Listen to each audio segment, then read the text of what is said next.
Hola, bon dia, soc Ximo Palomares de la Biblioteca del Cabanyal El Canyamelar, la Casa de la Reina. Avui vaig a parlar-vos d'una novel·la policíaca de Fred Vargas, Quan surt la reclusa. He escollit aquesta novel·la per diverses raons. La primera, perquè és la darrera que ha publicat, el 2018, i la segona perquè està disponible gratuïtament tant en català com en castellà en la nostra plataforma digital eBiblio.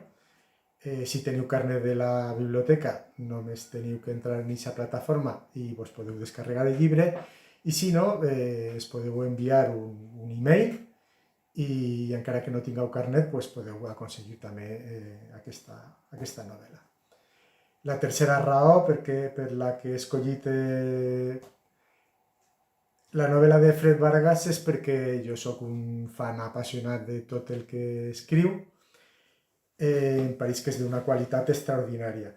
Fred Vargas és una escriptora francesa, ella és arqueòloga de professió, està també molt compromesa en la defensa del medi ambient i és una escriptora consagrada. Va obtindre el Premi Príncep d'Astúries al 2018, per exemple.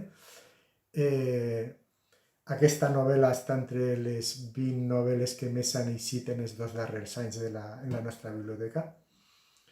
I té escrites al voltant de 20 novel·les policíaques, de les quals una dotzena estan protagonitzades, com és el cas de Quan surt la reclusa, pel comissari Adasberg i el comandant Danglars, que és el seu segon.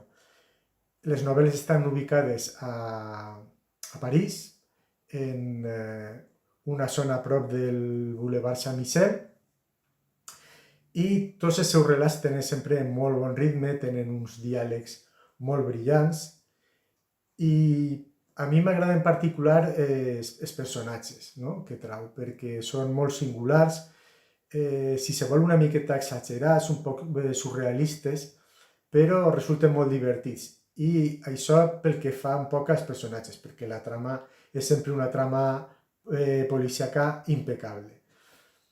De fet, per exemple, el comissari Adasberg, que és un comissari molt poc convencional, es deixa portar molt per la seva intuïció, té una penetració psicològica extraordinària, sempre veu una mica més enllà que els demés.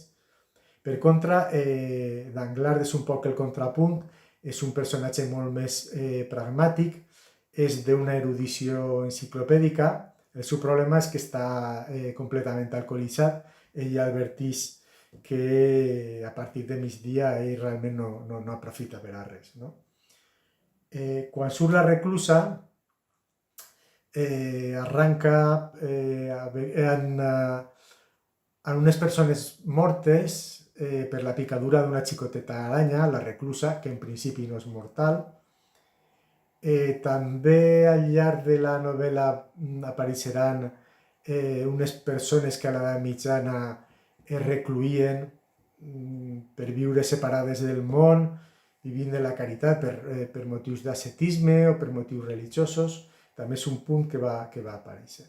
Vaig a llegir-vos un xicotet tros de diàleg entre els dos protagonistes. Comença parlant el comandant Danglars. 3 morts, exacte, però això és assumpte dels metges, els epidemiòlegs, els zoòlegs. Nostre, de cap de les maneres. No és competència nostra. Seria bo comprovar-ho, va dir l'Adasberg. Per això demà tinc una cita al Museu d'Història Natural. No m'ho vull creure, va dir Danglars. No m'ho vull creure. Torni amb nosaltres. Collons, però en quines boires ha perdut la visió? Jo veig molt bé les boires, va dir l'Adasberg, una mica secament, posant les 2 mans esteses sobre la taula. Fins i tot m'hi veig millor que abans. Per tant, seré directe, Danglars.